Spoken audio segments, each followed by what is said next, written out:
காமராஜுக்கு அப்புறம் தமிழ்நாட்டில் எதுவுமே நடக்கல. ரோடே போடலை, பிரிட்ஜே கட்டலை, டேமே கட்டலை. காமராஜோட முடிஞ்சிடுச்சு, தமிழ்நாட்டை அழிச்சிட்டாங்க, குட்டி சேவராக்கிட்டாங்க அப்படிங்கிற ஒரு வந்து புரிதல் புதுவெளியில் பெரும்பாலும் அப்படி தான் பேசுகிறாங்க. பட் ஆனால் அது டோட்டலாக உண்மை கிடையாது. ஆக்சுவலாக கிட்டத்தட்ட நான் வந்து இந்த டேம்ன்றதுனால தண்ணி பிரச்சனை அடிக்கடி வரும்போது அந்த டேம் பிரச்சனை வரும். காமராஜுக்கு அப்புறம் யாருமே டேம் கட்டலை அப்படின்னு சொல்லிட்டே இருப்பாங்க. ஸோ அது தண்ணி பிரச்சனை வரும்போது அப்போ நான் வந்து ஒரு ஆராய்ச்சி பண்ண இறங்க ஆரம்பித்தேன். தமிழ்நாடு வெப்சைட்டில் போயிட்டு தமிழ்நாடு கவர்மெண்ட்டில் வந்து எத்தனை டேம்ஸ் இருக்குது, நான் சொல்கிறது செக் டேம்ஸ் கிடையாது, ரிசர்வாயர்ஸ் அப்படின்னு சொல்லக்கூடிய பெரிய அணைகள் எத்தனை இருக்குது அப்படின்னு சொல்லிட்டு கணக்கெடுத்தேன். அந்த கணக்கெடுக்கும் பொழுது கிட்டத்தட்ட 12 டேம் மாத்திரம் தான் காமராஜ் பீரியடில் கட்டியிருக்காங்க. அதாவது காங்கிரஸ் பீரியடில் இப்போ சுதந்திரம் அடைஞ்சதுக்கப்புறம் 12 டேம் கட்டியிருக்காங்க. அதுக்கப்புறம் வந்து டிஎம்கே ஏடிஎம்கே பீரியடில் தான் மீதி இருக்கிற ஒரு 70-80 டேம் கிட்டத்தட்ட கட்டியிருக்காங்க.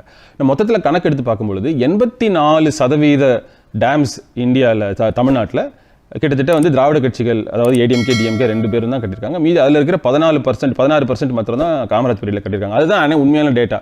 ஸோ இது டேமுக்கு மாத்திரம் இல்லை, தமிழ்நாட்டில் இருக்கிற பிரிட்ஜு, ரோடு இன்ஃப்ராஸ்ட்ரக்சர், இண்டஸ்ட்ரீஸ் எந்த விதம் பார்த்தீங்கன்னாலும் ஒரு தவறான புரிதல் இருக்குது. காமராஜ் பீரியடுக்கு அப்புறம் நம்ம எதுவுமே பண்ணலன்னு. ஆனால் அந்த புரிதல் தவறு. ஆக்சுவலாக அதுக்கப்புறம் நிறைய தொடர்ச்சியாக வந்த தலைவர்கள், அதாவது அண்ணாவாக இருக்கட்டும், கலைஞராக இருக்கட்டும், எம்ஜிஆராக இருக்கட்டும், ஜெயலலிதாவாக இருக்கட்டும், எல்லாருமே வந்து தொடர்ந்து அவங்களுக்கு என்ன பங்கு இருக்கோ அதை பண்ணியிருக்காங்க அப்படிங்கிறத பதிவு செய்யணும் அப்படின்னு பார்த்தேன் நான். Second stroke master stroke higher education. Okay, higher education பியூட்டிஃபுல்லாக பார்த்தீங்கன்னா ஒரு ஜென்ரேஷன் அப்படிங்கிறது 25 வருஷம்.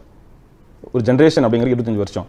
இந்த ஃபர்ஸ்ட் ஜென்ரேஷன் முடிச்சுட்டு அடுத்த ஜென்ரேஷன் வரத்துக்கு தகுந்த மாதிரி 1980s அந்த மாஸ்டர் ஸ்ட்ரோக் ஆரம்பிக்குது.